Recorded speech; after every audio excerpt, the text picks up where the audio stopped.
Welcome to the San Francisco 49ers Morning Show, man. We got a few little topics we want to touch on today. Kyle Shanahan has an article. Well, not Kyle Shanahan, but Benjamin Solak has an article talking about Kyle Shanahan and really his time as the 49ers head coach. And there's two different sides of Kyle Shanahan, the decision maker and the offensive genius. All right, so we're going to touch on that and more. Keep it locked right here. Let's go.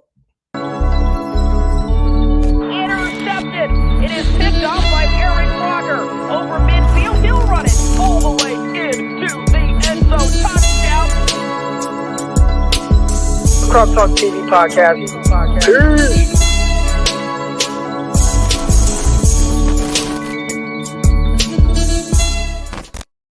Welcome to the San Francisco 49ers Morning Show. I'm your host, former NFL and AFL defensive back, Eric Crocker. And man, I'm excited to get talking with y'all today. Didn't have a whole lot to really get going. And I felt like, as I was writing out the title, which was The Ringer Exposes Kyle Shanahan, I'm like, man, I feel like I've been really negative towards Kyle Shanahan. And it's not really how I feel. You know what I'm saying? Like it is how I feel. But but I don't want it to come off as if I don't like Kyle Shanahan. I'd say I'm a little bit just more disappointed with how things have gone. All right. So we're going to get into that and more, especially with the article that Benjamin Solak wrote about for The Ringer. I appreciate everybody that's in the chat. Good morning to everyone. I hope everybody is having a blessed morning. I see some of the flames coming in. I think we've gotten a little bit of, away from that, but I see five flames. Okay, there we go. Everybody feeling good. That's what I like to see. All right. Hope everybody is doing well. Health is good. See y'all listening to KBR. You got Steve Young, Jerry Rice. There's no leaders, no dogs. We're going to get into that. All right. But I wanted to start by talking about the article that Benjamin Solak wrote. And I actually I came on live one time, kind of spontaneous, right? Where the title was Kyle Shanahan should fire himself. And my thinking behind that was, I don't think that he's a great player personnel guy. Like just based on the results, he's not. And I think he should focus on just being a head coach. So when I said Kyle should fire himself, it was more so Kyle should fire himself from being the head guy, that everybody kind of has to answer to. And so that kind of echoed those sentiments. He talked about coming in and who he was, who he is, right? Kyle Shanahan, again, quote unquote, offensive genius, coming from, just the way that he's elevated a lot of talent, whether it was, what he did with Houston Texans and working his way up from, I believe it was like receiver coach to offensive coordinator. You had Andre Johnson had his best years under Kyle Shanahan. Obviously he went on to coach Washington football team, be the offensive coordinator there for his father. And, they had RG3 and how he elevated the talent of RG3. And, obviously they picked Kirk Cousins and, he had an eye for that. And, RG3 ended up being the offensive rookie of the year, which is weird because we might be able to draw some parallels a little bit between the RG3 situation and the Trey Lance situation. Now, the difference is he actually wanted Trey Lance. But the same thing is, if you look at it from the fact of he did not want RG3, he still coached RG3 to a Rookie of the Year award, and they made it to the playoffs. So look at this situation. It's like, well, he wanted Trey Lance, but he didn't want to play him. And sometimes I think when people think of Kyle Shanahan, kind of getting in his own way a little bit, maybe that's an instance right there where it's kind of clear that he did that, right? He did not want RG3, did not want him, didn't want to coach him. But even though he didn't want to coach him, team went to the playoffs. RG3 won Rookie of the Year. Now, RG3 got banged up, didn't know how to protect himself, was hurt in the playoffs. I think if he wasn't hurt in the playoffs, they would have won. I think they played the Seahawks, was it? I think they won that game. But, also went on to coach other teams, the Cleveland Browns, and it was kind of up and down there. We all know about the situation with them making him play He was kind of upset about this, right? They made him go from Brian Hoyer, who I believe was having a solid year, to Johnny Manziel. And Manziel did not have a good year, and Kyle did not want to play Johnny Manziel. I'm starting to see a kind of a trend of him not wanting to play some of these younger players, and it really kind of goes back, or either didn't want them or didn't want them. And I don't know if he needs to be a little more open to different things and really getting the most. Now Manziel, that's different, right? Like Manziel was a kid who, they talked about. He said it like, "Hey man, if the Browns would have did their homework, they'd have known. I don't watch film. I didn't do any of this." So he just didn't know how to be a pro. So you don't want to play him. I get it, but at what point does Kyle? And I know, with me with kids, right? I know what kids are, and my biggest thing is just getting them to understand what they need to do to reach their maximum ability or get to as close to it as possible. And I know that I have to approach each kid differently. you know there might be some kids that annoy me, right? But I train athletes, and sometimes there's a kid like, gosh, this kid is annoying, but I stay on them about certain things. But I also know, even though they annoy me at times, when to put my arm around them, when to prop them up, when to celebrate things that they're doing, when to, really kind of sometimes over exaggerate it, right? Like, man, that was really good. Like, that was great. Even if it wasn't that great, but giving them the confidence and in themselves that, oh man, I'm doing this. And a lot of times when I do it that way, you know what? I see an attitude change with that kid. And I see that kid's attitude improve, whether it's towards working out or just their ability to carry out certain things that I've asked them to do. Sometimes I know when I need to really get on them, do it over, do it over, do it over. Sometimes I know when I need to pull back a little bit. But ultimately, I've seen a lot of really good results from the way I've propped up. I don't want to say propped up kids, but from the way that I've developed kids who maybe weren't ready to be developed or didn't truly understand what went into it, but I've been able to get the most out of them. And I think when we look at Kyle Shanahan right now, that's kind of what he's struggling with. And if you look at his past, that's also something that he kind of struggled with, where it's, you have the talent, you have the ability, but if you don't do it my way, we have issues. And I think what he should do is, and again, this is just me thinking out loud, and this is not the right way to do it, but okay, you have the talent, you have the ability, you're not where I need you to be, but sometimes let me put my arm around you a little bit. Sometimes let me give you compliments, even if you don't necessarily deserve that compliment, right? And with kids nowadays, that's kind of just the way you got to go about it. But you can still be the hard ass, and I'm still the hard ass sometimes, and I'm still the guy that, nah, do it this way, do it this way. I do it with my son, but I also know when I need to, prop up my son, even if it's not that big of a deal. But I gotta celebrate small wins. I think Kyle might be able to do a better job of that. Here we go. We got a contribution. Croc enjoying the content. Keep up the great work, man. I appreciate that. I appreciate that. Yes, sir. Thank you. Thank you. Yeah, Kyle has to. I'll leave that up a little bit. I think he's just really stubborn, and I think that's where part of the issue is. So, anyways, fast forward, goes to Atlanta. Atlanta does an amazing job, but he had veterans. He had, you got Julio Jones, you got Matt Ryan. Like, I think one part that kind of gets a little bit overstated is that, like, they make it seem like Kyle Shanahan built Matt Ryan. Matt Ryan was good before Kyle Shanahan. Now, did he elevate him to having an MVP season? We could say that, but Matt Ryan was always good. Julio Jones was always good. Now, did Julio have his two best years under Shanahan? Yeah. But those were great players. Those were great players. One thing that Benjamin Solak talked about, and I thought it was very interesting, is that he said Kyle Shanahan's offense does a great job of elevating later round picks.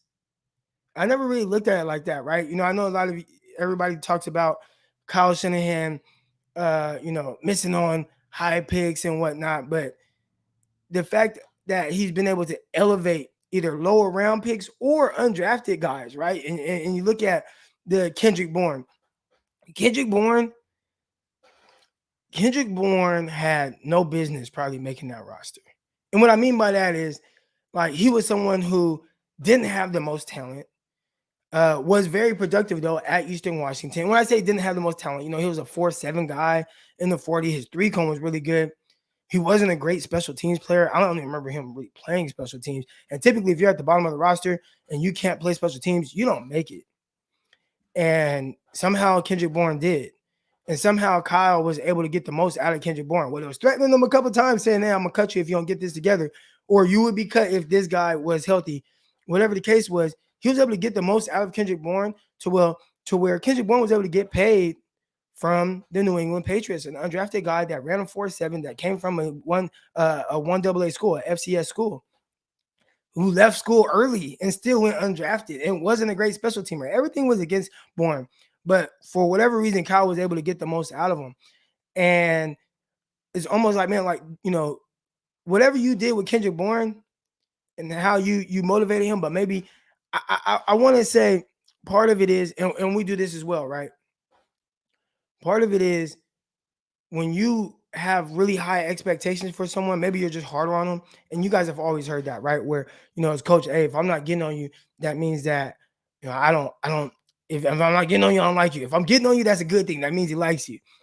Maybe it's just, well, we just really like Brandon Ayuk, so we just want to get on this way. But there is a certain line that you kind of toe a little bit when doing it that way.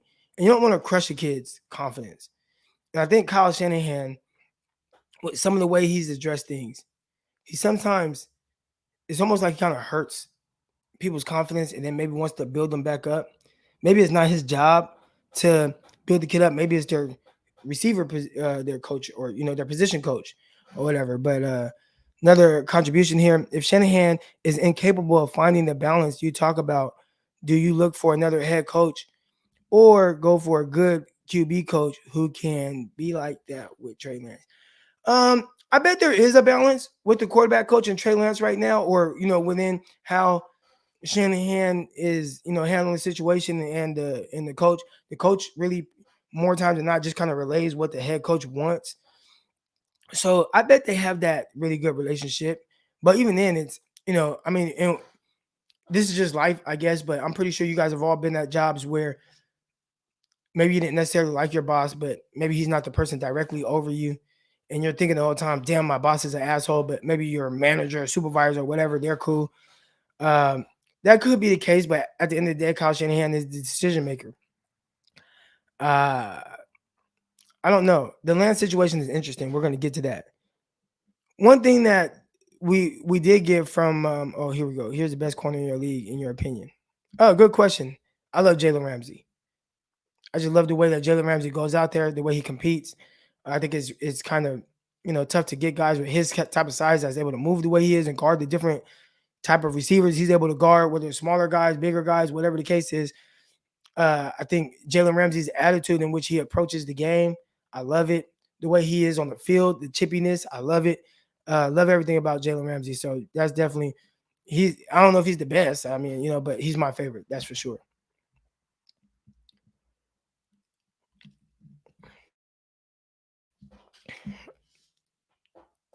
Kyle Shanahan has the doghouse trend, and that's what people are calling it. And I don't know how you get into his doghouse. I don't know how you get out of it. But I'll tell you this. And I got into coaching and training athletes 2015, 2016 when I got done playing, right? And the first thing I noticed was these younger kids are different now. Like these kids coming out, like they're different. Like their mental toughness, the way you have to approach them, it was different. I was really completely shocked. I'm like, look, I'm not kissing none of these kids' ass.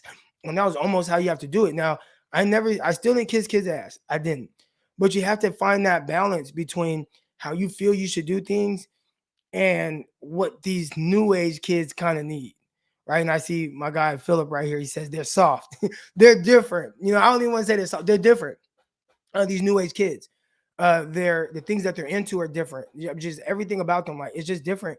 And the way you talk to them, the way you handle them, it's different. Same thing with, again, I always bring up my son. My son is different. He's different than how I was when I grew up. I was, just super, just this rough, tough kid. And my son is kind of the opposite, where it's like everything just hurts his feelings. Everything's like it's just like dude, why does it hurt your feelings so much? Because I tell you, like, you didn't do this, but you need to do this. So I've had to learn, like, okay, he just held it different. And it's not just him, it's these kids. So you got to figure out a different way to approach them, right? Like to where you're still getting out of it what you want, what you need, but you're not like crushing their spirit in the process, right? I think that's where Kyle Shanahan, he has the doghouse thing, and he did it with Dante Pettis. Listen, the evaluation of Kyle Shanahan on these players is not wrong. Dante Pettis, for everything, whatever they thought Dante Pettis would be as a receiver, like then not wrong. You know what I'm saying? Like Pettis was whatever it was with his, his movement skills, his route running ability, his ability to do all those things. Like whatever they saw on film, and they're like, hey, I identify that, like that fits in my offense. Pettis was that. It was the mental side of things that maybe they didn't truly understand who Pettis was or how he would react to things. Pettis said some of the same thing with like, man, like, I let it crush me. I took it the wrong way. But at the end of the day, Kyle, like, it's on you to get him to understand, like, to not take it the wrong way. But it's almost like Kyle just doesn't care. This is the way I'm gonna do it. It's my way or the highway. And so far, that's been his whole thing, right? But these kids are different, man, and you got to go about it a different way. Even Trey Lance, which for everything that Trey Lance is, and Trey Lance is tough, right? People don't, they don't realize this, but Trey Lance was a red shirt freshman when he played. As a red shirt, he backed up Easton Stick, right? Or he didn't back up Easton Stick. He was a red shirt at that time. But he did everything possible as a red shirt guy when he was a freshman red shirting. He was watching NFL film. He was sharpening his mind. He was doing all this. So he's clearly a grinder, right?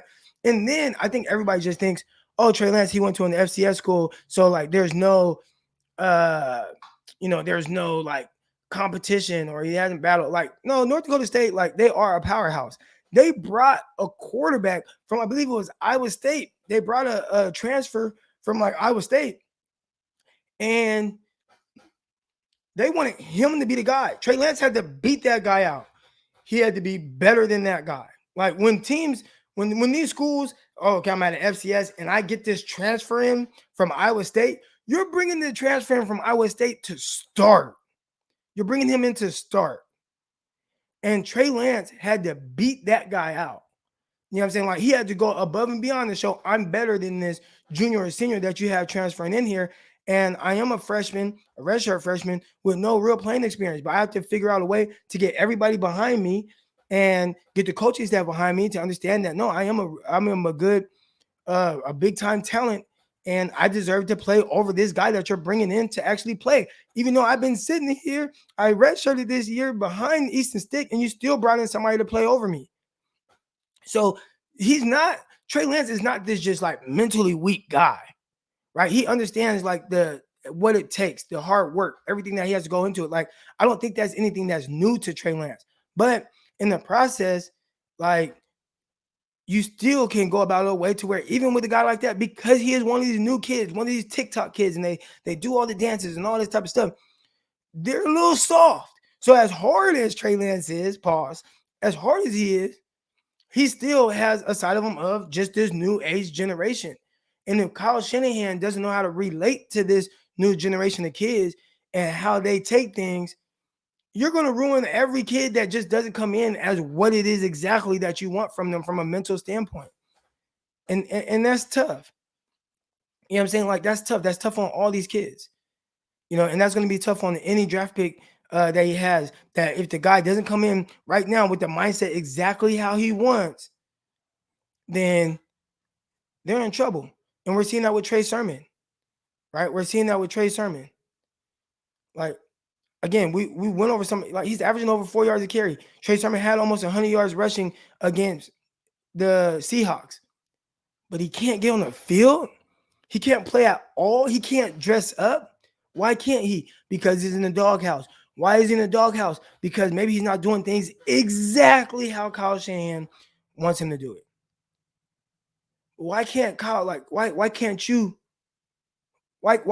kind of there has to be a little give and take, Kyle, right? Again, my son does not do things exactly how I want to do, and I'll nitpick at him, and I'll pick him. But I understand that my son is different, and this new generation of kids are different, and there's sometimes where, regardless of how I feel about something, I know sometimes I still got to put my arm around them, right? I know sometimes I still have to like prop them up, even if in my heart, in my core, I don't want to be like, "Oh man, you did an amazing job," I always want to keep it real with them, but you got to figure out a different way to approach these new age kids. I think that's where Kyle Shanahan is having a tough time with. So I wanted to kind of address that, the doghouse part of it, in this article that Benjamin Solak wrote, because I think that's what maybe hurting Kyle the most with these guys, and not just the rookies. I think maybe his team in general. You know, Again, these kids, they're different, and it's tough. Somebody like me that's a little bit of a hard ass, it's tough. When I saw these kids in 2015, 2016, I started coaching them, and I understood right then and there, these kids are hella different. They're hella different. And those kids that I started coaching in that year, they're going to the NFL now. Not all my kids. I'm just saying in general, like that age, that era of kids right there, they're going to the NFL. I remember being in passing tournaments and playing against Najee Harris in tournaments and being like, damn, who the hell is this big ass kid at receiver? He's a running back, but they used to put Najee Harris at receiver. He's like 6'3", 220 pounds in high school. They put him at receiver, and he just dog dudes at these tournaments. But those kids are now going to the NFL. And you look at that, and I'm just like, man, like if Kyle is going to be successful, he's going to have to understand that there has to be a little give and take with how he goes about bringing along these kids. They're not going to be like some of the kids that you grew up around, Kyle Shanahan. They might not be like a Terrell Davis. They might not be like a, whoever else, Julio Jones, right? Julio Jones still a little more old school, right? So he could take it. These new kids, you got to approach them a little different. I think that's what Kyle could really benefit from going about it and looking at it like Chester Gray says right here. These new kids are soft. I have a son that that I have to stay on. Exactly. Same thing. Chester, same thing. My son, he's soft too. I got to stay on him too. But that's the same thing with Kyle Shanahan and these kids. But Chester, I would like to know too, is there some give and take, right? With you knowing how your son is, do you have to sometimes, like, is there like a give and take, right? With how you approach him with certain things. And I feel like that's what I've had to do with my son, where I feel like I want to be on him all the time. And I probably still am on him a little too much. But when I learned sometimes now, okay, reel it back in, E, and show him love. Give him a hug. Play with him. Take him out to eat. Do these things. Even if you don't feel like he deserves it right now, but you got to do those things or you're going to completely lose these kids. You know what I'm saying? And I think that's a big part of what's going on with Kyle Shanahan. I think Kyle's losing these kids. And you got to understand that they're all different. You have to approach them a different way. So I think ultimately the thing that people are worried about right now when it comes to Kyle Shanahan and even reading this article from Benjamin Solak of The Ringer, terrific article if you guys haven't checked it out yet. But a big part of it is with Kyle being that way, how is that going to go with our guy, Trey Lance? And Trey Lance is the future. All right. Trey Lance is the future. Can Kyle Shanahan kind of get out of his own way and, change up some of the ways that he views things to help bring this kid along? They talked about Trey Lance's confidence kind of, going down during training camp. How do you let that happen, Kyle? How do you let Trey Lance's confidence go down? He was so up. He was trending in the right direction. He's doing all these great things. But how do you let his confidence go down? Well, I tell you how. Every time you had a chance to prop him up, at press conferences, to the media, whatever, you shot him down. That's how his confidence goes down. Every time. Every time Kyle had a chance to prop up his third overall pick, he shot him down. And it was just like so stern.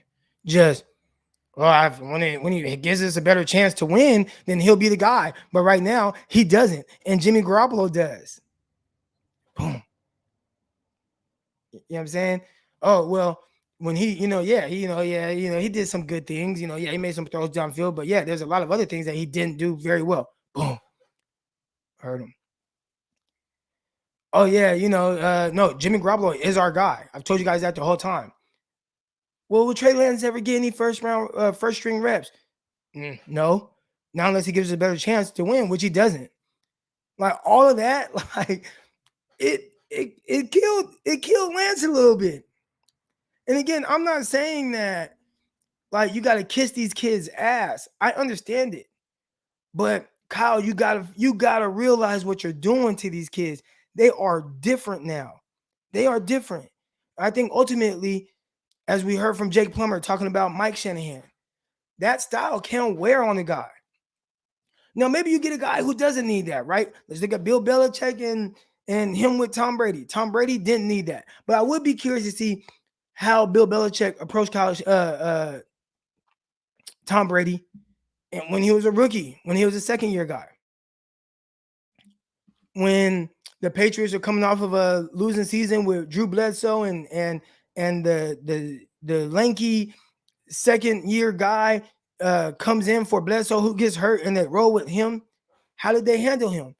Were you critical but also uplifting? He backed him.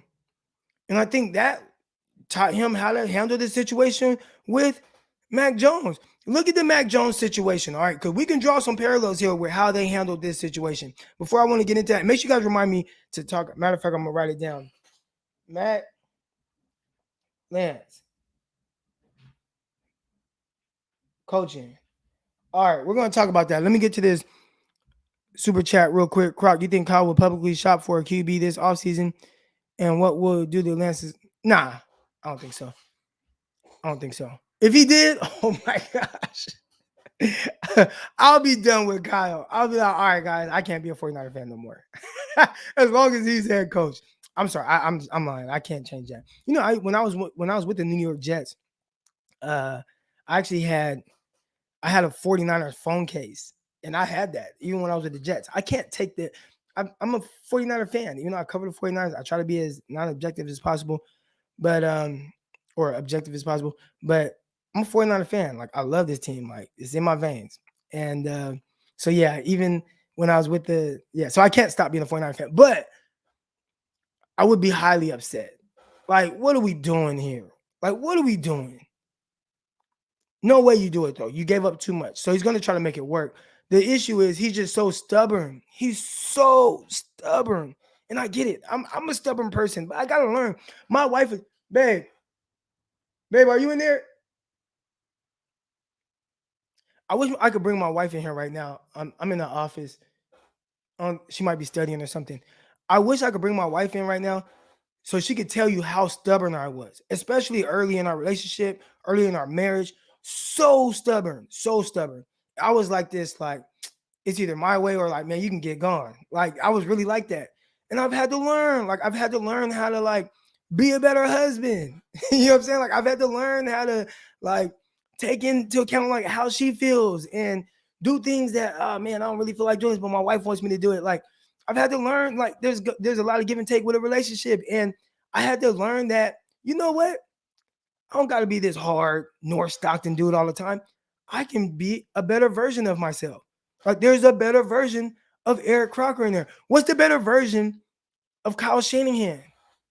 And it's almost like Kyle is a little afraid to get there. So it's like Kyle can't be so stubborn to the point where he publicly shops for a quarterback. No way, Kyle, you can't be that stubborn. But even then, you can't be stubborn with how you handle Trey Lance. You just can't. I'm going to get to the Mac Jones and Trey Lance thing. I appreciate the contribution. Kyle makes everyone look like Jay Cutler. Right. Right. Exactly. I appreciate the contribution. That's right, man. Like, come on, Kyle. Kyle looks depressed right now. I think there's another super chat. Here we go. Um, how do we know how the locker room dynamic with Jimmy didn't hurt Lance's confidence, seeing how much they were behind Jimmy? Bad look and vibes, maybe.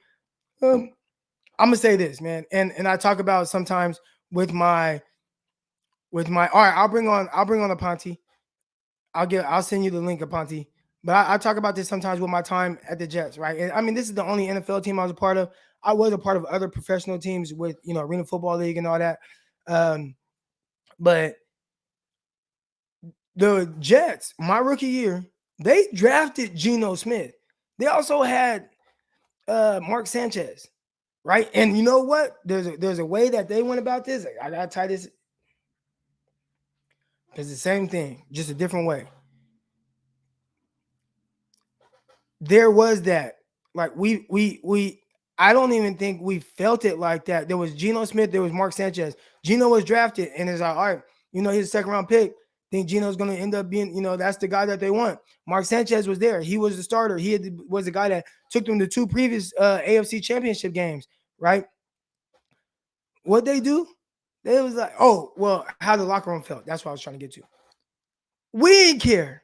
Or at least I ain't care. And I ain't seen anybody else that cared. At the end of the day, when you are on the roster, you gotta whoever they're backing. Oh, well, he's a starting quarterback, and that's probably what guys on the Jets were saying at the same time. Oh, well, Mark Sanchez is a starting quarterback until he's not, and then we get behind that guy, right?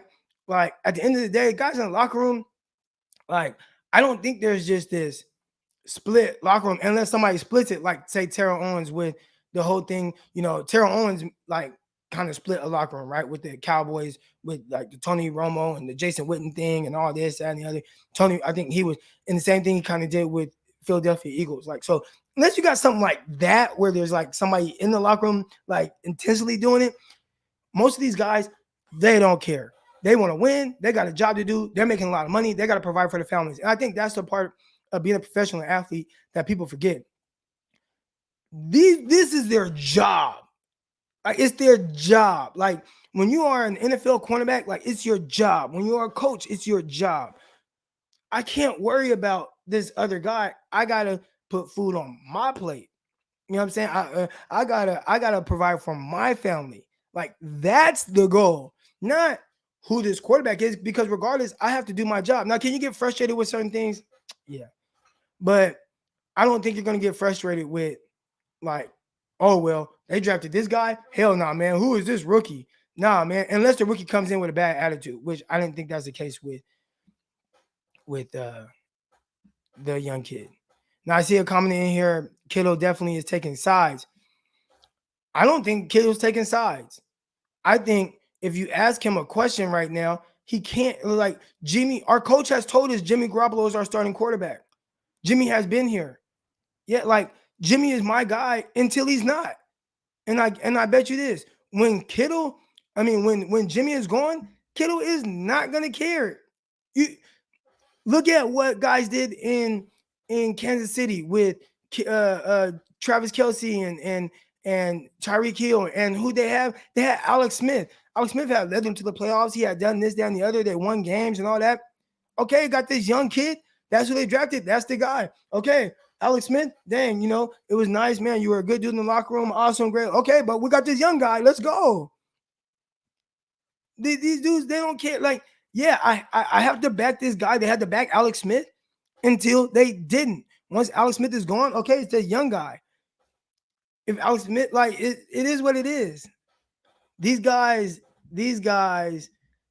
at the end of the day, man, George Kittle's quarterback was CJ Beathard in college. That was his quarterback, CJ Beathard. And what happened? They traded for Jimmy Garoppolo, and it's all right, Jimmy's my guy now. George Kittle don't care. CJ Beathard was his college quarterback. And at the end of the day, all right, CJ, I love you. They still hang out, it looks like, in the offseason and stuff like that. But Jimmy's our quarterback now. I'm telling you, these guys don't care about any of that. All right, but I do have something to say about how they've kind of handled this situation. And I'm sending this invite to my guy Aponte. So if Aponte wants to come on, Aponte, I don't know if you're still in here, but I'm gonna message you right now. and bring you on. All right. But hold on, guys.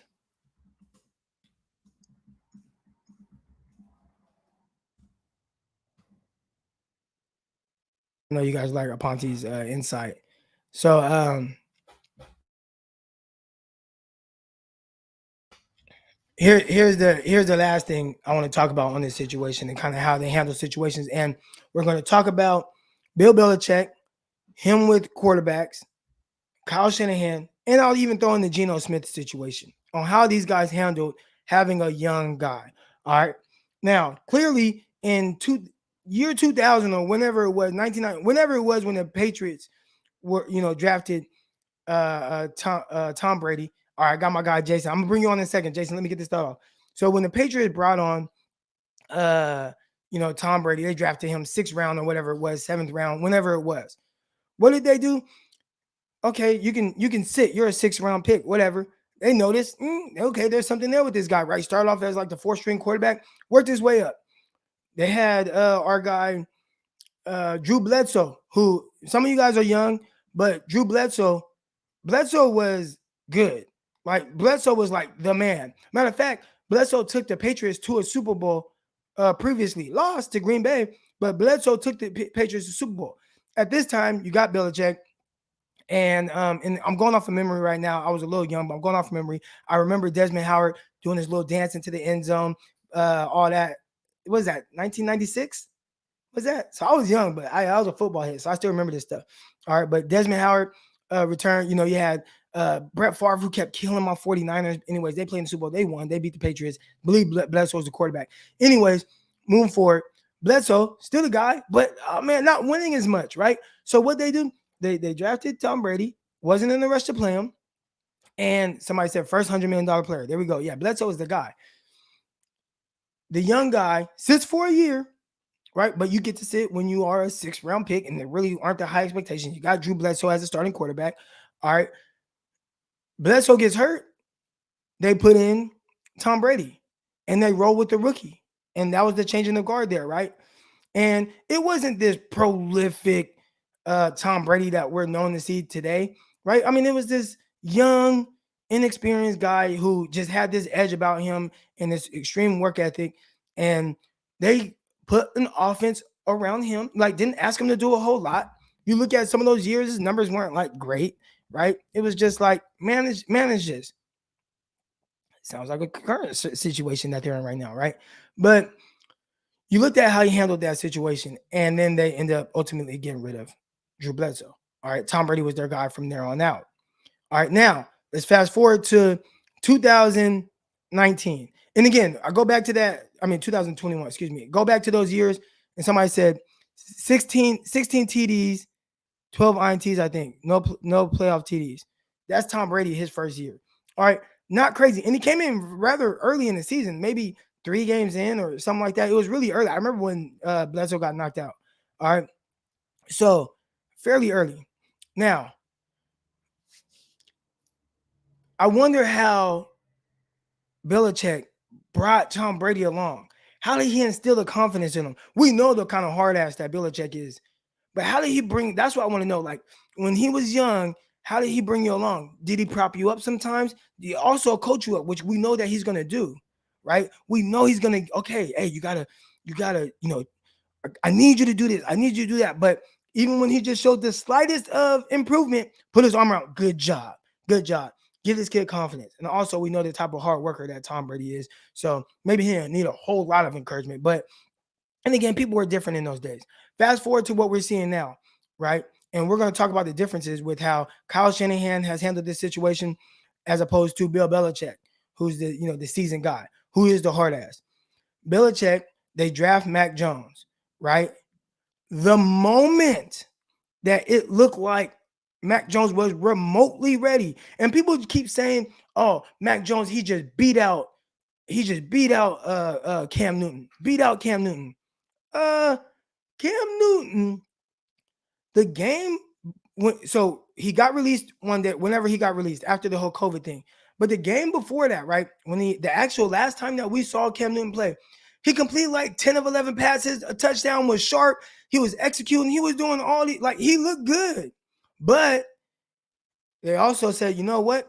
This young guy, I think there's some there. It's there, right? Like he's ready to actually play, even if it's not going to result in the most wins. We're going to be better down the road. Right now, playing with Mac Jones as opposed to Cam Newton, because it's not a drastic difference in their play, right? Even if Cam Newton was still slightly better, or even just had slightly better dynamic, doesn't matter. We're gonna get him out of there. You like, hey, Mac Jones, you don't even gotta worry about him. We're gonna get him out of there. It's your show. Let's bring you along. Let's let you grow. Let's build you. Let's do all those things. If it doesn't result in wins every week, which right now, what are the Patriots 4-4? It ain't great. It ain't great, but we're going to be better down the road for it. And 8 games in, hey, let's just keep getting better, right? Let's keep getting better with him, right? Okay, we can take some L's or whatever. Maybe we would have won, or a game or two more with a healthy Cam Newton. But doesn't matter. We're rolling with you. Y'all don't think that Kyle Shanahan had the same opportunity to do those things? Now, here's the big difference. Obviously, Jimmy Garoppolo, a lot more money. A lot more money. Okay, somebody said we talking about the Patriots 5-4. Exactly, right? Now, Patriots being 5-4 right now with 3 straight wins. Awesome. Good job, right? And Mac Jones, he's doing very good. I mean, the defense is like, every time I watch a Patriots game, it's like I see goddamn a defensive player picking the pass off and running it into the end zone, and having multiple red zone interceptions and things like that, right? They're doing that defense is balling, and Mac Jones has been a good complement to the defense early on, which is similar to the way that the Patriots brought along Tom Brady, right? You don't have to light the road on fire. Mac Jones, you don't gotta light the road on fire. Hey, might need a throw here and there. Can you make this throw? Can you do this thing? Can you be efficient? Can you not lose the game for us? Right? And they're doing a great job of instilling that confidence in Mac Jones and bringing him along. Well, what does Kyle Shanahan do? All right, what does Kyle Shanahan do? There was a window when we all here every week, we saw it, where our guy, Trey Lance, was lighting training camp on fire, right? Like there was a window. He was completing a high percentage of his passes. He was throwing the ball down the field. He was making plays with his legs. He was highly efficient in the red zone. It was like a 2-week span where he was like killing it. But every time he had the opportunity, Kyle Shanahan shot it down. Didn't give him reps with the ones, didn't do any of that. So you got one coaching staff where when it starts to get a little even or close to it, let's get rid of this other guy and we're rolling with the rookie and we're going to go with our lumps. And they're going to be better for it down the line. And you got another coaching staff that's like, nah, man, we're going to stick with Jimmy Garoppolo no matter what, and we're going to crush this young guy's confidence and let him know doesn't matter what you do, you're not going to play. So when we start to kind of, bring it all back to Kyle Shanahan and how he handles things, I don't know, man. I truly don't understand it. I try to understand it. I get where they were going with, and I understand, like, at some point you had to take on the fact that this is just what it is. When I found out that the 49ers could have cut Jimmy Garoppolo week 1 or potentially traded him week 1 or whatever, and or right when the season was about to start, and be able to roll over $24 million. Come on, man. But not giving Lance those first team reps, shooting down him every time you had an opportunity to prop him up and big him up and tell everybody how good he was doing and how impressive he was. Kyle didn't do that. Kyle did the opposite. Kyle shot him down. Kyle shot down the situation. But maybe I'm being a little hard on Kyle Shanahan. So let's bring in my guy, Jason Aponte, and let's see what he has to say about this. I appreciate everybody that's in here right now. If you like what you've heard so far from this show, hit that like button, hit that subscribe button if you're not already. Underdog Fantasy tonight. If you don't follow me on Twitter, follow me on Twitter at Eric_Crocker. We're going to get into Underdog Fantasy. Promo code Crocky. I'll show you guys my bets, the prop bets and the over-unders from some of the players playing tonight. We're going to get into all of that and more. But I want to get my guy Jason Aponte's advice on this. So, Jason Aponte, man, good morning. How you doing, bro? Good morning, Croc. And I heard you talking about my guy Cam Newton. We got some breaking news that he's actually in Carolina right now. They're looking to bring him in. So might have a reunion with Cam. And a little Wow. bit of the disrespect that was thrown around with Cam Newton. I don't really like that because I'm glad that you brought up the fact that he was very sharp.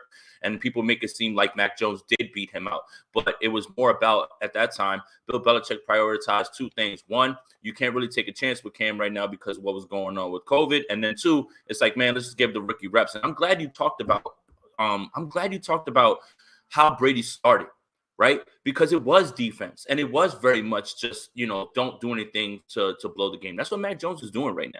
And for everybody who's like taking victory laps around, it's like, man, that's pretty much what everybody thought he would be coming into the league. So I'm glad that you really talked about that because I'm tired of people making it seem like Mac Jones is doing something that nobody expected, or if people were calling him a bust. He's doing exactly what everybody believed that he would be doing. Anybody who watched him, he was the most pro-ready. I hate that term, but the most pro-ready, right? And I think that right now you're seeing it. So, Right.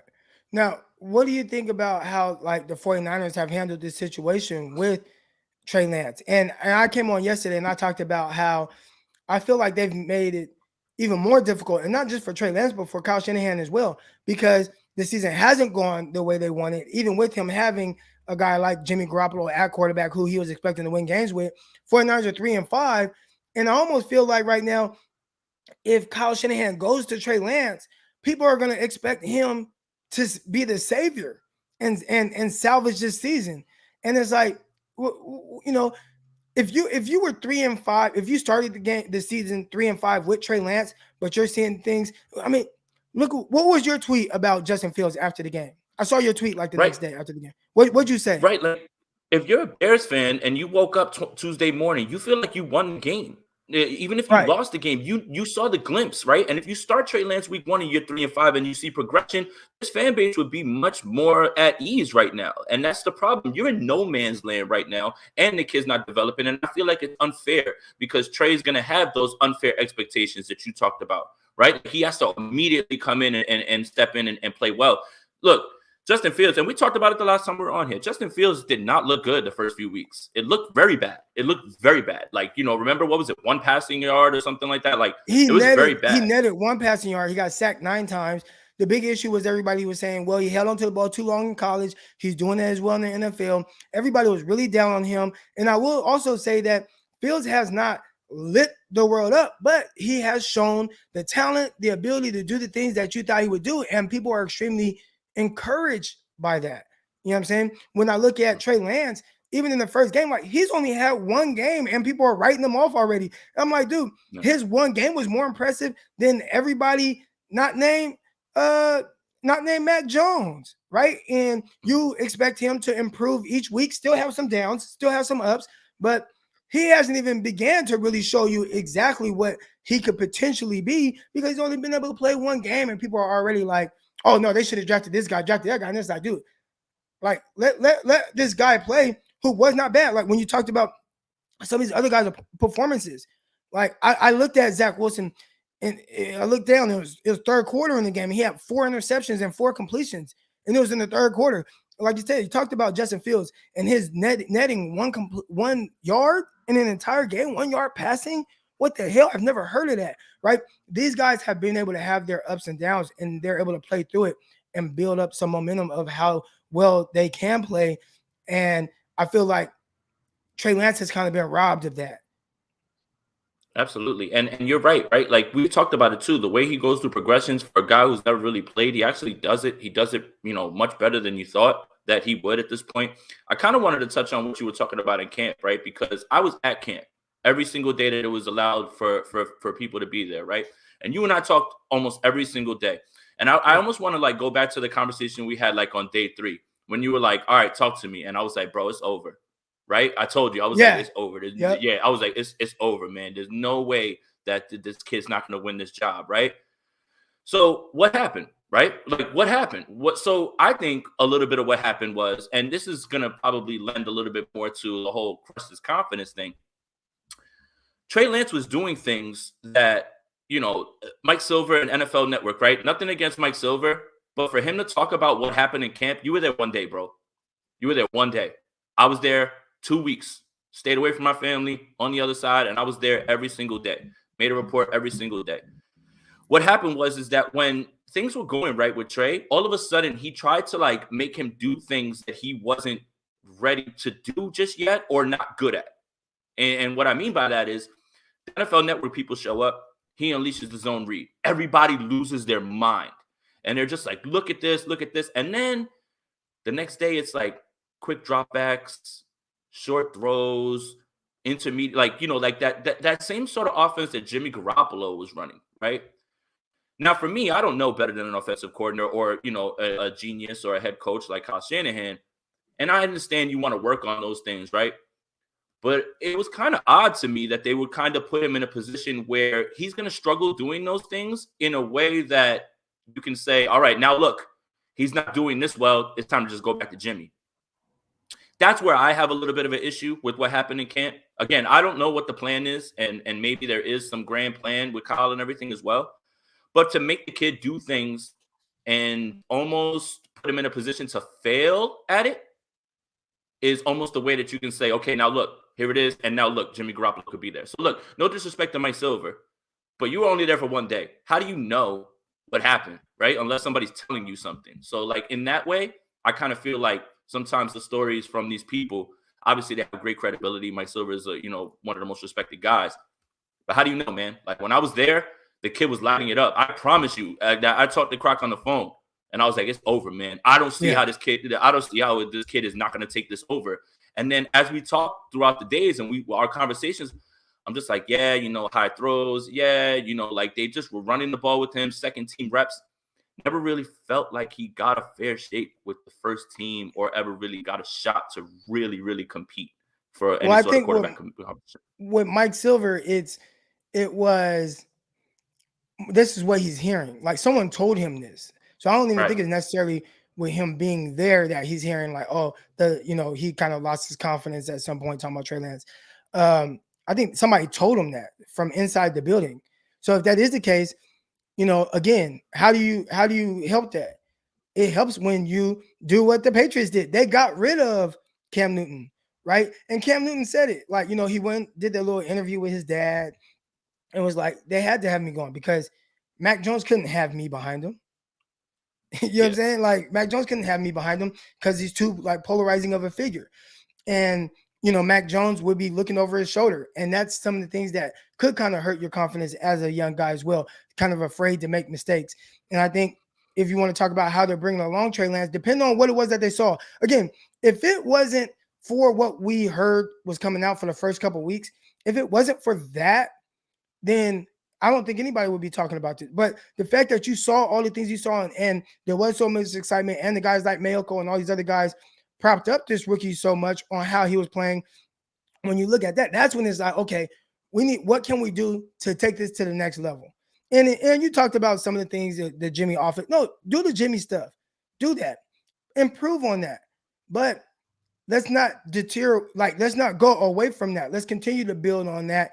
As well as the other things that he does. The best thing at that point, though, which again, this is hindsight, man, and I hate hindsight. But the best thing that they could have done was let him go. Let Jimmy Garoppolo go. Roll that money over, let him go, roll with your rookie, and let him have his ups and downs. And you will be better for it down the line. And they just didn't do that. And it's tough. And we see the other guys who similar things. I think it would have been very easy for the Bears to go back to Andy Dalton, right? When UC Fields go out there and net won't passing yard, only threw for like 60 yards, outside of the sacks. He threw for 130 yards in his first game and a half that he played in. It would have been very easy to be like, we're going back to Andy Dalton. They didn't. They let the kid play. And they're losing right now. They've lost 4 straight. So we're not saying that it's resulting in wins, but it's about the development of this kid and potentially. And even though they've lost 4 straight games and they played against really good competition, right? They played against aside from the 49ers, Pittsburgh. but the Pittsburgh playoff team, Buccaneers playoff team, who they played the Raiders. They won that game. I know, but there was another team that they played too that they lost to. That was part of the losing streak. Cleveland. Oh, right now? Oh yeah, I can't remember But I off the mean, but top of my maybe head right now. Cleveland, another playoff team. Like, so he was playing against like big time competition. It wasn't like he was just playing against. But even then, it hasn't necessarily resulted in wins. But the confidence there, you're building on what he can do, Oh, Green and we Bay. see him. Green Bay, there we go. Green Bay lost that game, right? But they're encouraged, and I think when you look at the 49ers right now, they don't know what's going on. Here we go. Let's go Right, with and this that contribution. They did it on purpose to pump up Jimmy's value. It failed. I I mean don't think so.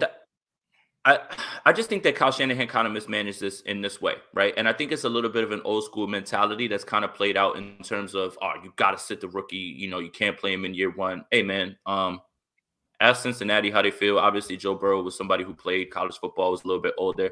Ask Arizona how they feel. Even Josh Allen, right? Josh Allen is probably the one that everybody draws the comparisons to Trey Lance, right? I'm not completely on board with that because just because the guy's big and strong and fast doesn't mean that they're the same person. But he took his lumps, and Buffalo went through it. And those guys, that fan base was fine with it as long as you commit to it, right? But when you start selling this fan base 2019 vibes, we're gonna run it back and everything. No, man, no. If you would have went right to the rookie right now, nobody would be complaining at 3-5 because the kid would be progressing. Right. And like you said, Justin Fields is taking his lumps, man. Like, I'm not gonna lie, I was scared, Croc, because you know I'm a big Fields guy. I was scared, man. Like, I was just like, after that Bucs game, I understand that he was put in a bad spot right there. I was like, oh my God, man. Like, did I miss this evaluation? But they allowed him to stick through it. And like you said, they've been losing games, but they're seeing the fruits of the labor. You're seeing it little by little come together. And that's the thing. Not everybody, it's not a one-size-fits-all way for quarterbacks to develop. Some guys develop faster. Some guys develop a little bit slower. But you have to be willing to sit there and go through the development process, and you have to be patient. And I think that's kind of what it is. So, and when you talk about the money and everything as well, too, here's another thing that Kyle Shanahan did wrong. Tom Brady, Matthew Stafford, Teddy Bridgewater, Sam Darnold, every single quarterback that could have possibly been available, you trying to get away from this man, but Jimmy's your guy. Come on, man. Stop lying to everybody when you know for a fact that you've been trying to replace this man for 2 seasons already at this point. And that's not a knock against Jimmy. I'm just going off of what Kyle Shanahan is doing. You know, like I don't necessarily think that Darnold would have been an upgrade or even Teddy necessarily or anything like that. But you've been connected to all of these guys, man. And then at the end of the day, when you don't get one of those veterans, you make a move to 3. Then you still stand there on the podium and it's like, Jimmy's our guy. No, he's not. He hasn't been for a while. You've been trying to get away from him for 2 years already. So why are you lying to people? And then in the face of development, not playing Trey Lance. I think that's my issue more than anything, Croc. Yeah. We see this right here from Coach Karan Johnson, and he says they did it on purpose to pump up Jimmy's trade value. I truly believe, because Kyle, I don't think, obviously, if Jimmy played well, it definitely helps the trade value. But I don't think that they would play Jimmy because of that. I think the only reason that they play Jimmy Garoppolo is because they feel like Jimmy gives them the best chance to win. And in the process of Jimmy doing that, it pumps up his value. But I don't think their thought process is, hey, we're going to sit the rookie because we want to be able to get some trade value for Jimmy. So we're going to play Jimmy and pump up his value. Like, I don't think that was a thought process, especially because these coaches, they want to win. And I think that's been his main focus. And I think that it's almost been, and I get it, you want to win, but you almost kind of value that, even, or the potential of winning because you're not winning, over the development of your young guy. I got Chris here. He says, Fields' last 2 games better than any Mac Jones games. Okay, hold on. Well, the one game that I'll point to, the Dallas game, I feel like, and the Tampa Bay game, I feel like those were the 2 games that I could look at Mac Jones and say, all right, I see it now. You know what I mean? Like, I'll give him that. It's tough because they just look different, right? I think that's it. That it's hard to compare Fields and Mac Jones because of how they play, like, stylistically. So you can say, yeah, Fields' last 2 games are better if you want somebody that's continually pushing the ball down the field and running for first downs and things like that. But Mac Jones, that's not the way he plays, and that's not the way he's going to win. So I'd say with how Mac Jones plays and within or what that is for that team, he has done an exceptional job, and it has led to more wins than what we've seen from Fields. So I can't say that Fields has had better last 2 games when he's losing, but then on the other side, you got Mac Jones, who's on a winning streak, and he's been very efficient. And I've seen him push the ball down the field a couple of times as well. Like, no, Fields is not playing better. Now, but again, the Fields is better in the sense of what you want from your quarterback, right? From like a high level, high ability standpoint, but it's not better from just a pure quarterback standpoint because Mac Jones has been very efficient. He's been really good and is resulting in wins. Now, again, there's context. Again, I talked about Patriots defense. Like the defense has been lights out. They've forced plenty of turnovers every single game. I see the corners getting picks, taking stuff to the crib, but Fields, he's done really good. And I get more excited about that and where that's going because I think that's just tougher to defend week in and week out. But Mac Jones, with what they've asked of him, his games have been better. He's operating the offense the way that they need it, right? Like, I'm tired of people pointing to this Jets game as like, oh, look how he crushed the Jets. He crushed the Jets, man. They won 55-6 by running the ball and just destroying them on the defensive side of the ball. All he does is not turn the ball over. And that's fine, right? Like that's fine. But at the same time, I kind of understand what you're talking about when you watch Fields on a national stage throw the ball down the field when the Steelers know he has to throw the ball to try to come back into this game and stuff like that. But I am impressed, though, with Mac sometimes, man. He's a great processor. These are all things we talked about. Great processor, gets the ball out fast. He's really good pre-snap. Give him all of those things as well, too. So I think right now, what people should be doing right now with all these quarterbacks at this point. And you know what? Monday I was flying off the handle a little bit with my tweets about Mac because I'm tired of people always tweeting me after Mac Jones has a semi-decent game like, oh, look, you see? And I'm just like, bro, like he was fine in this game and his team won. But what we should be doing right now is just collecting data. That's it on all of these guys. Collecting data. They've only got a certain amount of games. There's no way you can make a determination on who's better than who, especially Trey Lance has only played like, what, 6 quarters? Justin Fields has a few games under his belt. Same thing with Mac. We'll have no way of knowing this right now on November 11th. No way. It's going to take a little while for us to figure out who is who, where they're going to shape up. But right now, there's no way that you can confidently say one way or the other, this guy's better than this guy. This guy is doing that. Like you're seeing glimpses of it, but we should just be collecting data at this point instead of trying to jump to a conclusion from right now, in my opinion. Right. I agree. And you see right here, Mac is asked to manage the Patriots, which he's doing well. Fields is asked to be the guy, and the last guy failed, which is also doing well considering. Yeah, again, just different circumstances, different situations, but I try to just take all that out because at the end of the day, when I'm looking at the rookies, it's more of just like, what did I think of them? And are they able to do those things? And I think if you look at all these guys, they've shown they have at one point or another. Now it's just being more consistent, which I would say as far as what they're asked to do and what I thought they would be, Mac Jones has been the most consistent of that, which I don't think is surprising, as you kind of alluded to. Yeah. And he has a better supporting cast, better coaching staff. That's, I think, and you know what? Maybe that lends a little bit more to what Justin Fields is doing because you know that line is subpar. You know that the coaching staff isn't, what you think it is, even though Matt Nagy's have more playoff, appearances than Kyle Shanahan, right? But that's, I think, what I'm impressed with Justin Fields is that when things are going wrong, he continues to lift the team up. And I think that's a little bit more where if you're going to say Justin Fields is ahead of Mac Jones, maybe you can say it in that way where he can lift the team up and put it on his yeah, exactly. So there you go, right? Like the team is better, right? And he's being asked to do less, but he's operating it efficiently. Yeah, that's what I'm saying. We can't, Chris, we can't do that. Like I can't move the goalpost, right? Like, yeah, like is the team better? Is it better coach? Is it well coached? All that, yes. But I can't move the goalpost, right? I can't say because, like Mac Jones is playing well. Like he's playing well, like regardless. Yes. And however he's playing and what he's doing is leading to winning games. Like, so it's like, I can't, I get what you're saying though. I get what you're saying, Chris. I get what you're saying, but I can't, but again, I can't knock what Mac Jones is doing. Right. He's doing again, well. That's what we thought. I just saw somebody say as well, he's taking over for Tom Brady. Like that's tough going from, Tom Brady, who all you did was win 20 straight years, to going to Mac Jones, who's a rookie, and people are like, that's the next Tom Brady. And the pressure that has that, I think he's handled that very well, right? Just the expectations of being there and what's being asked of him and who he's taking over for and what that town of Boston or New England, wherever the hell it is, what they're expecting from this young guy. And the moment hasn't been too big for him. I watched him against watch him at Alabama, taking over for Tua, taking over for Jalen Hurts, guys that have won like national championships. And he continues to, be able to take over for a guy like Tom Brady. And it's not looking bad. And again, even though this is what we were expecting and we're saying he doesn't have a high ceiling, for him, just as well as other guys, this could just be the starting point. Maybe this isn't the best Mac Jones. And I think that's how people are kind of writing it off, as if there's no next level for Mac Jones. I agree.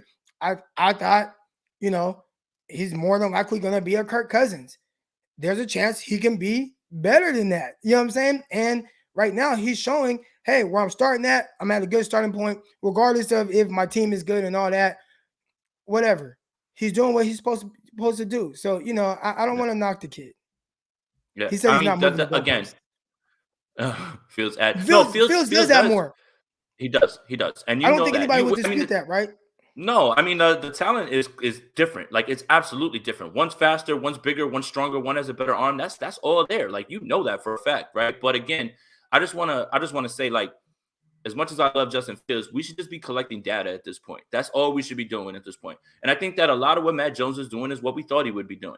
Just a solid guy. He was going to be the one who would come in and just be solid right off the bat. And you knew that guys were going to have growing pains. You knew Zach was going to have it. You knew it was going to happen with Justin. You knew it was going to happen with Trey. It's happening with Trevor. And Trevor is Trevor's been number one since he was born, right? Like, it's happening with him. He rarely threw interceptions. It's happening with him as well too. But in terms of safest floor right off the bat, I thought we all agreed it was Mac Jones. I don't think anybody would dispute that. So I think that you're right about that. Yeah, I mean, it is. But Chris isn't wrong in this, right? Like, when everything around you is set up to succeed, it's going to look efficient and good. Fields stepped into a losing situation and is growing. Yeah. I mean, you can agree with that 100%. But at the same time, I just think that I'm trying to stay away from making like a huge blanket statement right now based on the fact that these guys have played so little, right? Like even people still ask me, like, do you feel like we should have drafted, Fields over? Like, look, just because I wanted Fields doesn't mean that was the right pick. But right now, you have to like where he's at because of the way that he's growing. He's showing you the glimpses of it. But that's all because of what? He's getting reps. And this team has been committed to him getting reps. It must be nice. It must be real nice. I will say this. There was someone in the chat right here. Here we go. Patrick Seeley. And I believe he's a Patriots fan. But he said, last running quarterback to win the Super Bowl. And I think you're kind of wording that wrong. It's really more so of last mobile quarterback that can move, right? Like, because even Justin Fields is not a running quarterback. No. Really, all these guys, they are the only guy that, like, I would say came out and it was just like, this is a running quarterback, is Lamar Jackson. And we've seen him improve as a passer. These other guys, they're just dual threat guys, where there's Trevor Lawrence, Justin Fields, Trey Lance. Like, Trey Lance was a passer first. They just utilized his running ability at North Dakota State. But he's a passer. He's a guy that wants to stay in the pocket and throw. Same with Justin Fields. Justin Fields, I felt like at Ohio State, he ain't take off enough. No. Right? It was just like, dude, you can take off. You can keep on these read options. Like, he's not a running quarterback. He's a mobile quarterback. He's a guy that wants to throw first. The thing is, as these guys transition to the NFL, some of them are relying on their legs a little bit more to get them by. We saw that with Trey Lance. We see that with Justin Fields. If you watch Trevor Lawrence, watch Zach Wilson. They don't just stand there and throw the ball. They start moving around. Like, they start using their athleticism. So it's not that they're running quarterbacks per se. They are guys that can move. But I'd say all these guys want to play from the pocket. They want to. I just think maybe from a mental standpoint, they're not there yet. Yeah, and I think that's a last-ditch resort, right, with Fields. Like, you see him take off after he's looking around and he's not seeing anything. It's not like it's a one thing. It's not like he's getting it and bailing, I don't think. So it's always a last-ditch thing, so. Right, and I see like Russell Wilson. People say like Russell Wilson and Patrick Mahomes. Those guys, like, they move. Patrick Mahomes, one of the biggest plays he made in the and I say, yeah, somebody said I think Mahomes, one of the biggest plays he made. I mean, outside of some of the plays with his arms, but when they were down to Tennessee in the AFC Championship game, he had like a 30-yard touchdown run. Like, that was a big play for them in that moment. He consistently will like take off and pick up 10, 12 yards consistently, like with his legs, like, you know what I'm saying? Like, if need be. So they are guys that will use their legs. Now, obviously, some guys to bring them along, you might use their legs a little bit more, and that's what we've seen from Kyle Shanahan. But I don't think ideally that's what he wants to do, and I don't think that's what Trey Lance feels like he only is. Yeah, and I And agree with also, that. I And, think you should say, yeah, add like, because everybody says Super Bowl, and at the end of the day, Tom Brady has kicked everybody's ass. Like, so I think we can look at it. When's the last time a guy that's mobile won the Super Bowl and all that, and other? I would say, when's the last guy that's mobile going to a Super Bowl or goes deep into the playoffs? And that happens every single year. And if you're going deep into the playoffs, you are giving your team a chance to potentially win the Super Bowl. So everybody props up Super Bowl, Super Bowl. Tom Brady has been to 10 in the last 15 years or whatever it is. He's winning most of them most of the time. But these other quarterbacks that are able to move, they are giving their teams opportunities to get there, whether it's Lamar Jackson, whether it's Deshaun Watson who went to the playoffs, whether it's even Josh Allen, he was just in the AFC Championship game. We're seeing that we're going to see Dak Prescott who's able to move. Like he's giving his chance he's giving his team a chance to get there. There are a lot of mobile quarterbacks. So again, is it 100% resulting in a Super Bowl win? No. But these guys can move. Kaepernick, that's another guy, went to the Super Bowl. He was inches away or a few yards away from being able to win a Super Bowl. He was a guy that was mobile, and they used his legs a lot. He was there. So you get to the Super Bowl, does that mean you can't win? I don't think so. So I get it in the sense of Super Bowl victories from guys that use their legs more is not quite there, but the ability or potential for them to win is there. Here we go. we're living in the age of Tom Brady. Right. We're living in the age of Tom Brady. It's like when Michael Jordan was on his run where he won like 6 championships. Does that mean Patrick seasons. Ewing and those Knicks weren't good? Does that mean that Charles Barkley wasn't good? It's just you're in the age of a guy who is doing something that you're never going to see ever again. So I don't know if that really is a way to look at it. Here we go. So we got Chris again. He said, I'm not saying Fields is better. I'm just saying that his last 2 games are better. But what you're saying is, because I get what you're saying, but I think you're saying Fields' last 2 games are better because that's what you want from your quarterback. You know what I'm saying? Like you want your quarterback to be able to do the things that you saw Justin Fields do, as opposed to what Mac Jones does, which is why most people would have taken Fields over Mac Jones, right? Like we want what he can do, but I don't necessarily think that means that he's playing better. I think it just means that he's on the right path. Chris, do you want to just come on? Yeah, I mean, it might be better for him to just speak, but no, I get what again. I understand Chris's sentiment right here, right? I really do, because again, it's about floor and ceiling, and I think that we can all agree that if Justin Fields taps into his ceiling, I don't think Mac Jones can touch that. But that doesn't mean that Mac Jones is necessarily bad, that he won't win Super Bowl. So it's a very nuanced conversation, right? And it's all, and you're right about that. It's about what you want to see, and I want to see it.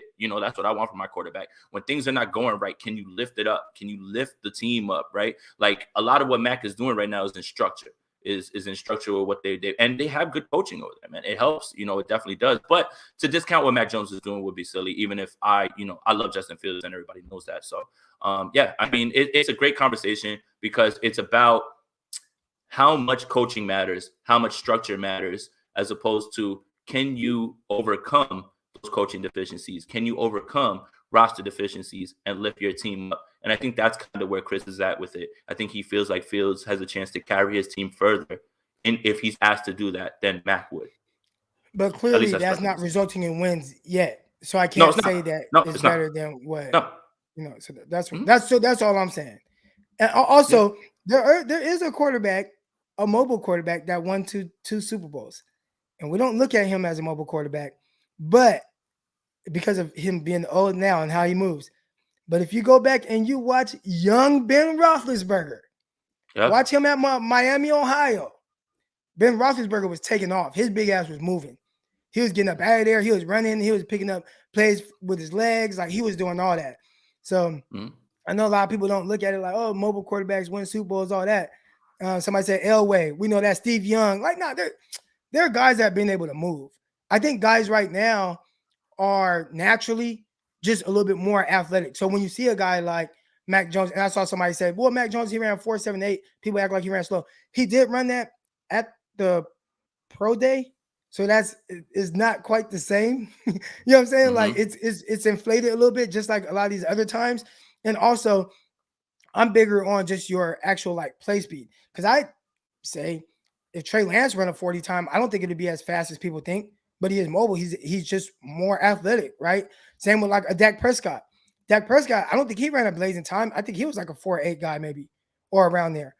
But he moves much better than the Mac Jones. So it's not even so much all about the 40. It's really more so what it looks like. And Mac Jones isn't as immobile as people think. I would say that. He moves a little bit better than most people. Yeah. I think they think he's just super statue in the pocket. He moves better than Jimmy Garoppolo. Yeah, I'd say that. Yeah. But anyways, I say that. Jason, appreciate you coming on, my guy. Hey, Croc, you know what it is, man. And I appreciate the guys in the comments saying bring Jason on. I didn't know I was doing this today. I was just sitting here enjoying the show and everything as well too. So I mean, I'm glad that people like what I have to say, and it's humbling. I appreciate that. Tell them where they can find you, man. Hey man, Jason Aponte 2103 on Twitter, Jason Aponte on YouTube. Yeah, that's pretty much where you guys can find me. And shout out to everybody showing love. And thank you, Croc, as usual, man, for putting me on here, man. All good, all good. Appreciate you. All right, bro. And I know typically we take callers and all that, but I don't think we're going to do that today, man. I think this was a great conversation. I appreciate everybody that tuned in. Friday, we're going to be right back, and we won't be getting into the next game. So how about this? Tomorrow, Friday, I'll dedicate the entire show to bringing you guys on and having the conversations that you guys want to have. I appreciate everybody that contributed to this show today. If you liked it, subscribe, all that good stuff. I appreciate everybody that tuned in, all the contributions. I appreciate Chris because he carried me with the contributions today. All right, but I love y'all. Y'all have a great morning. Hopefully we started your morning off on a good note. Till next time. Peace. Intercepted. It is picked up by Aaron Rodgers over midfield. He'll run it all the way into the end zone. Touchdown. Crop Talk TV podcast. Peace.